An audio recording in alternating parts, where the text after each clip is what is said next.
Subscribe and like Digital Khabri for more updates. दो जगहों पे आप लोगों ने नियंत्रण किया, लेकिन अब नए हॉटस्पॉट बनते चले जा रहे हैं और जो ग्रोथ रेट है खास करके 3 नॉट का देखें और 8 नॉट का देखें तो 5.6 और 6 पॉइंट के समथिंग है, जबकि एवरेज जो है वो 2.8 के रेट है। तो इस तरह अचानक से बढ़ रहा है, तो इसके नियंत्रण के लिए पहले तो क्यों ऐसा हो रहा है, बढ़ क्यों रहा है, और दूसरा नियंत्रण के लिए आप लोग क्या कर रहे हैं?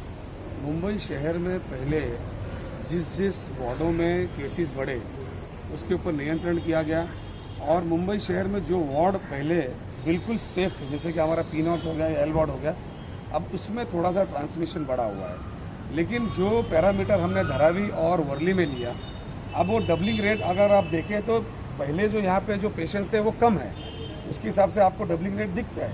जैसे अगर हम पी नॉर्थ का जहाँ हम खड़े हैं यहाँ पे मलाड ईस्ट और मलाड वेस्ट का देख लें तो यहाँ पे 2200 जितने पेशेंट्स हुए हैं, लेकिन 2200 में करीबन उसमें 1100 पेशेंट के करीब जो वो ठीक होके चले गए। एक्टिव केसेस अभी हमारे पास यहाँ पे सिर्फ 1100 हैं। उसके अलावा भी हमने यहाँ पे सारे अधिकारियों के वरिष्ठ अधिकारियों के साथ 20 टीमें बनाई हैं। खाली इस पी नॉर्थ के लिए हमने 20 टीमें बनाई है जो स्क्रीनिंग करने का काम करेगी जहाँ पे कंटेनमेंट जोन है। उसके अलावा हमने जो है एरिया के अंदर मेडिकल हेल्थ कैम्प रखा हुआ है। उसके बाद गली गली जाके और बिल्डिंगों में जाके हम तपासनी करेंगे, और आने वाले दिनों में यानी जो तरीके से वर्ली का और धारावी में जिस तरीके से पेशेंट एक टाइम पे इतने बढ़ रहे थे, उससे तो हम लोग काफ़ी बेहतर रहेंगे। यानी हमने समझ लिया कि कहाँ से किस तरह से कंट्रोल किया जाता है, इसलिए हमने काफ़ी क्वारंटीन सेंटर यहाँ पे बना के रखा हुआ है। हमने काफ़ी यहाँ पे पहले से प्रोविज़न करके रखा है, क्योंकि हमने पता था कि जब बारिश आएगी तो इस तरीके के केसेस बढ़ेंगे। तो उसके लिए जो है मुंबई शहर में सारे वार्डों की तरफ से हमारी पूरी तैयारियाँ हैं। आप भले एक्टिव पेशेंट मरीजों के हिसाब से देख रहे हैं तो बहुत सामान्य तौर पर आप बता रहे हैं, लेकिन ग्रोथ रेट देखें जैसे तो बहुत ज़्यादा है मुंबई के। तो क्या वजह क्या है, लोग सुन नहीं रहे हैं कि स्क्रीनिंग बराबर नहीं हो रही है? नहीं, ग्रोथ रेट का मैंने आपको बताया कि पहले यहाँ पे पेशेंट्स कम थे। संख्या अगर आप देखें तो हज़ारों के हिसाब से वो हिसाब से पी नॉर्थ जो था वो सेकंड बेस्ट इन मुंबई था। लेकिन अब पेशेंट्स कम है, थोड़े पेशेंट्स आ रहे हैं तो डबलिंग रेट आपको ज़्यादा दिखाई दे रहा है। और जैसे कि मैंने आपसे कहा कि आने वाले अभी जिस तरीके से हमने टीम स्थापित किया है, जैसे हमने टॉयलेट सैनिटाइजेशन जो है दिन में अभी वो 5 से 6 बार होगा।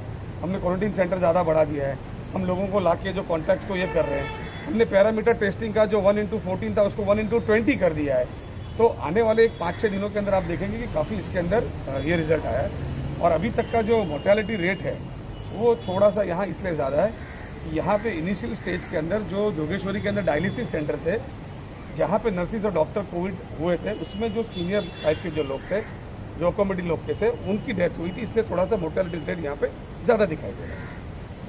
चर्चा पूरे देश में हो रही है और महाराष्ट्र में भी बहुत से जगह, अगर हम डॉक्टर सेंटर के लिए आपने क्या करें, खास करके 3 नॉट में देखा हमने तो आपने मीटिंग ली हो सकती है, कैसे उसको नियंत्रित करेंगे और क्या क्यों बढ़ रहा है? देखिए, नए हॉटस्पॉट जो तैयार हुए हैं उसमें हमने तुरंत वहाँ पे अभी टीम बनाई। मैंने आपको बताया कि 20 टीम ऐसी बना दी गई है जो 5-5 लोगों की टीम होगी, जिसमें डॉक्टर्स होंगे और घर घर जाके जो है उनका ऑक्सीमीटर से उनका ऑक्सीजन लेवल ट्रायल किया जाएगा, उनका बुखार उसका दिखा जाएगा, और उसमें खास करके जो बूढ़े लोग होंगे उनको खास करके हम मॉनिटर करेंगे। रेगुलर बेस के अंदर उसका नंबर हम कलेक्ट करेंगे। हमारा डिजास्टर सर यहाँ बैठा हुआ है, वो रेगुलर उनको फ़ोन करेगा कि भाई आपकी तबीयत आज कैसी है, ताकि यही एक पैरामीटर अभी सामने आ रहा है जहाँ हम नए हॉटस्पॉट को कंट्रोल कर सकते हैं। जो बन रहे हैं उसका कारण ये है कि अभी जब लॉकडाउन खोला, क्योंकि इकोनॉमी का भी ध्यान रखना है, उसमें जो पेशेंट्स है मोस्टली जो स्लम एरिया है, उस स्लम एरिया के अंदर जो ट्रांसमिशन ज़्यादा होता है, तो वो सारा पैरामीटर हमारे पास था। तो जैसे धारावी में फॉर एग्जांपल अगर 5000 पेशेंट्स अगर हफ्ते में चले जाते थे, तो मेरे ख्याल से इसके अंदर ही जो है सारे वार्डों के अंदर सारे पेशेंट्स खत्म। मुख्यमंत्री ने परसों एक चेतावनी भरे अंदाज में कहा है कि अगर लोग नहीं माने और सोशल डिस्टेंस पालन नहीं किया तो हम फिर से पूरा लॉकडाउन कर सकते हैं, और एक घूम रहा है कि 15 दिन से फिर से लॉकडाउन हो सकता है।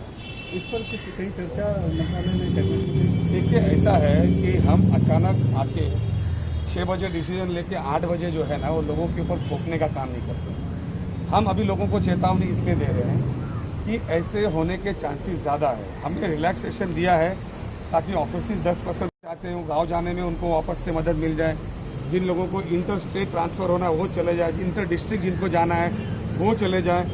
यानी अगर हम लॉकडाउन करते हैं तो लोग फंसे नहीं, किसी के यहाँ शादी, किसी के यहाँ मट्टी, किसी के यहाँ किसी काम में आए तो अचानक लॉकडाउन करके वो फंसे रहे। इसलिए हम लोगों को यह कर रहे हैं कि इस तरीके की नौबत आ सकती है। और बिल्कुल अगर लोगों ने इसकी पालना नहीं की, जो गाइडलाइन सरकार ने दी है, तो मुंबई फिर से लॉकडाउन हो सकता है। कोरोना के संक्रमण का सोर्स नहीं मिलता, इसका मतलब कहीं ना कहीं कम्युनिटी स्प्रेड है। क्या सरकार मानती है कि हाँ वाकई में कम्युनिटी स्प्रेड है? हम सोच से कौन निकाल? मैं छोटा सा उदाहरण दूंगा कि आज इस पी नॉर्थ में खड़े हैं और पी नॉर्थ की संख्या आज 10 लाख से ज़्यादा है। अब 10 लाख के सामने अगर हम 1200 केसेस दिखाते हैं तो इसको कम्युनिटी स्प्रेड कहेंगे क्या? ये एक पहला प्रश्न है। मुंबई शहर की लोक संख्या आज जिस हिसाब से 1.5 करोड़ से ज़्यादा है और हमारे पास अगर 25,000 भी पेशेंट्स नहीं है, एक्टिव पेशेंट जो ठीक होकर चले गए, तो इसका मतलब ये है कि अभी तक का मुंबई के अंदर भले पेशेंट ज़्यादा दिखे, उसका कारण यह था कि हमने जो है उसकी तपासनी जो है बाकी राज्यों से 4 गुना ज़्यादा की है। हमें आज भी कितनी भी हमारे ऊपर अगर बुराइयां आती हैं, आने दो, हमें कोई दिक्कत नहीं है, लेकिन जो पैरामीटर राहुल जी ने कहा है कि ज़्यादा से ज़्यादा टेस्टिंग होना चाहिए ताकि ज़्यादा से ज़्यादा पेशेंट्स आपके सामने आए, ताकि जल्दी से जल्दी उनका इलाज किया जाए और उनको जो है छोड़ा जाए। आज पेशेंट महाराष्ट्र में ज़्यादा दिख रहे हैं, लेकिन आने वाले दिनों में आप देखना कि अगर जल्दी इस कोरोना से बाहर निकलने वाला कोई अगर राज्य रहेगा, बड़े राज्यों में, छोटे छोटे राज्यों की तुलना गोवा और केरला से मैं नहीं कर सकता, बड़े राज्यों में अगर कोई होगा तो महाराष्ट्र से। एक आखिरी सवाल,